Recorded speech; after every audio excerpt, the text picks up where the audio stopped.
Vous êtes sur RTL. 8h46. Stéphane Rose, Pascal Fioretto, Jérôme de Verdière sont là. Oui. Une équipe solide. Oui, bien sûr. L'inspecteur Solide. Laverdin. Très solide. Voilà. Je les ai bien nourris hier soir. Ah, c'est parfait. Je suis très content. Et bien hydraté. Et bien hydraté. L'inspecteur Laverdin surveille tout ça. Évidemment. De main de maître, bien entendu. Et donc je peux dire sereinement, bonjour Laurent Gérard. Je dis sereinement bonjour Yves Calvi. Bonjour Mademoiselle Jade.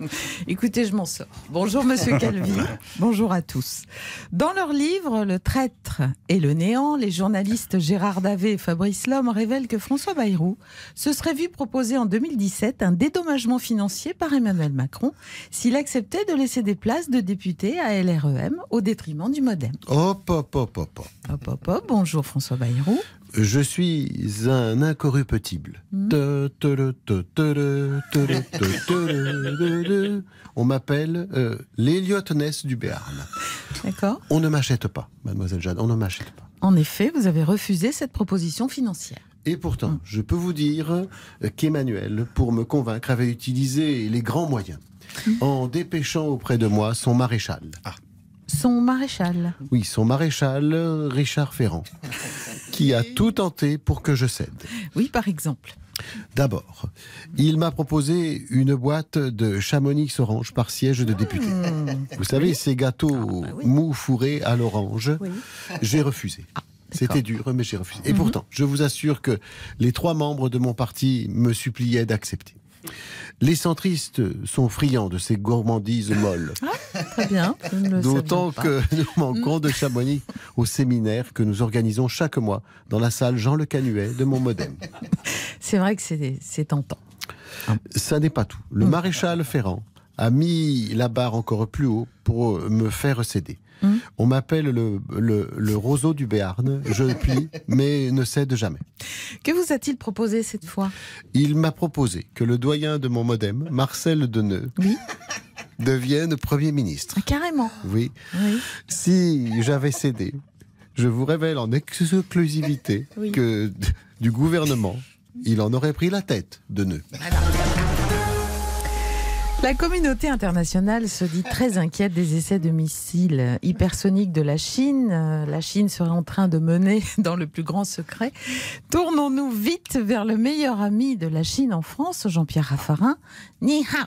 Jean-Pierre Raffarin, Raffarin. Allons, pas d'affolement, taille, Jade.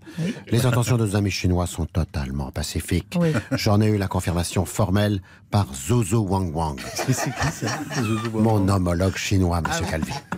Votre homologue chinois, c'est-à-dire le meilleur ami de la France en Chine ? Non, le meilleur ami de la Chine en Chine. Vous connaissez pourtant la maxime de Confucius.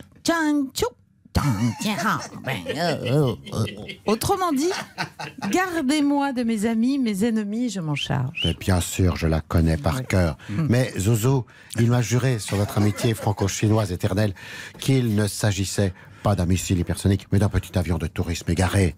Il m'a même offert un magnifique vase Ikea de la dynastie Ming, sur lequel est écrit une pensée de Lao Tzu, qui dit « Quand le sage lui montre un vieux coucou, le fou croit que c'est un missile. » Et justement, la presse parle d'un missile à ogive nucléaire qui aurait fait le tour de la Terre en orbite basse. C'est de la désinformation occidentale. Le pilote du petit avion s'est assoupi et comme la Terre est ronde, il a fini par revenir dans le Pacifique.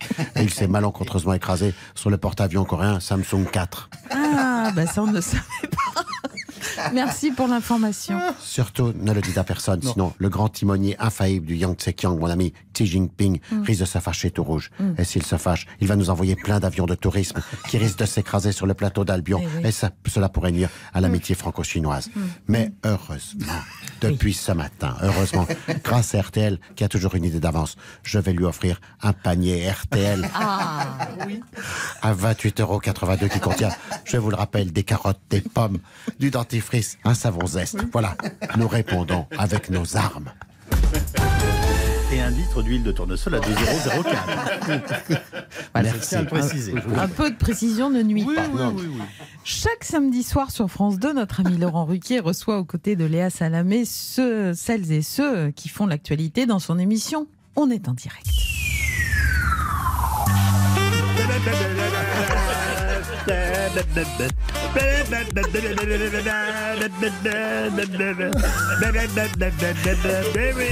Laurent.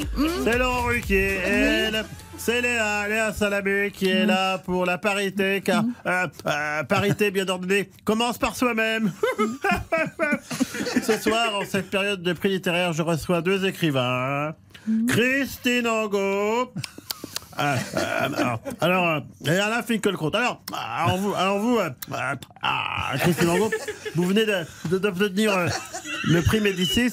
Là, je l'ai là, plein de post-it. Hein. Alors, quoi de neuf, docteur? Et quand je dis docteur, je parle pas de doc gynéco. Je ne peux pas répondre. Je ne le peux pas. Tant mieux.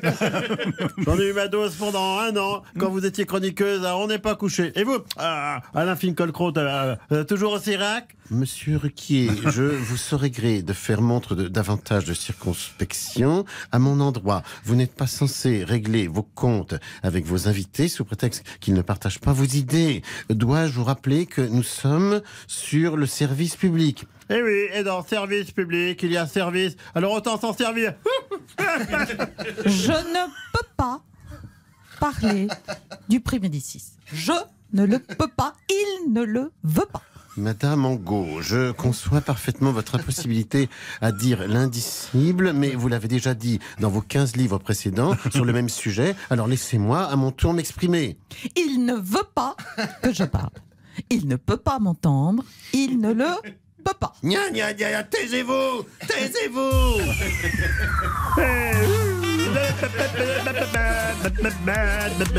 Voilà, vous pouvez aller vous coucher.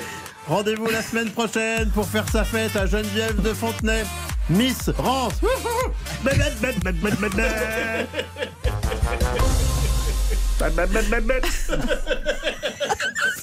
Ça suffit, Laurent. Vous n'allez pas venir faire les jingles maintenant, Laurent? Si, je fais tout avec ma bouche. Bon, la ministre de la Culture, Roselyne Bachelot, vient de déclarer que le cinéma français a connu une baisse sensible de fréquentation depuis la réouverture des salles. Essayons de comprendre ce qui se passe avec l'immense Fanny Ardant. Bonjour Fanny. Ouais, bonjour Jade. Et bonjour à toi aussi, va pas Yves Saint-Laurent, l'amant de Pierre Berger. Ah oui. Mais Yves Calvi, forcément. Calvi, lui aussi, il est notre berger. Ah oui. Il n'y en a pas 2 comme lui pour nous informer. C'est vrai. Revenons au cinéma hexagonal. Selon la ministre de la Culture, les productions cinématographiques hexagonales souffriraient d'une certaine désaffection du public. Vous confirmez? Mais oui, mais tu sais, Jade, ce que le public veut retrouver au cinéma, c'est pas des histoires compliquées avec des acteurs syndiqués. Ouais. C'est des histoires sublimes avec des actrices sublimes qui ont un immense sourire énigmatique. Mais quel genre d'actrice? Oui. Par exemple, des stars qui peuvent tout jouer grâce à leur grande bouche. Tu connais André Dussolier? Eh oui, merci, oui. Tu vois qui c'est? Oui, C'est lui qui fait la voix des documentaires à la télé sur la biodiversité. tout à fait. Ouais. André Dussolier me dit toujours, Fanny, toi et moi, nous sommes les bouches du cinéma. C'est vrai qu'André aussi, il ouvre toujours la bouche, tu as remarqué? C'est vrai que maintenant que vous le dites, oui, il n'y avait pas pensé. Et donc, en conclusion? En résumé, pour relancer le cinéma français, il faut que je tourne avec André Dussolier. Et comme Alain Resnais est décédé, on va demander à Guillaume Canet. Peut-être qu'on aura droit à un panier. Alors, je rajoute dans le panier 1 kilo de sucre en poudre à 1,07 €. C'est trop cher. C'était la dernière séquence, c'était la dernière séance, et le rideau sur l'écran est tombé. Eh bien, bonjour Lambert. Wilson, vous tombez bien. Nous parlions du cinéma français qui a du mal à se remettre de la crise sanitaire. Mais de là à parler de la dernière séance, faut peut-être pas exagérer. Le cinéma français est une femme, Oui. et le cinéma français est una donna. Ouais, ça part. The French movie. Autour, le monde est tranquille. Merci Lambert. Nous n'avons pas oublié que vous êtes polyglotte, hein, ça on ne peut Oui. pas. Dites-nous plutôt quel genre de femme est le cinéma français selon vous? Une femme triste et sophistiquée, une chieuse. C'est vrai que côté public, les comédies populaires françaises s'en sortent mieux que les films plus ambitieux. Qu'est-ce qui manque à notre cinéma d'auteur d'après vous? Il manque des acteurs qui chantent, il manque la musique, der musique, the music. Northern Bebeck, c'est interdit de jouer, je t'y coupe les mains. Mais oui, la musique, on aurait dû y penser, bien sûr. Et pour ceux qui veulent vous voir chanter vraiment, vous chanterez Bach le 22 décembre à Pontoise, au profit de l'hôpital René Dubos. Merci Lambert. Bach à Pontoise. Ouais. Pour moi, la musique, la musique, je le sais, sera la clé de l'amour, de l'amitié.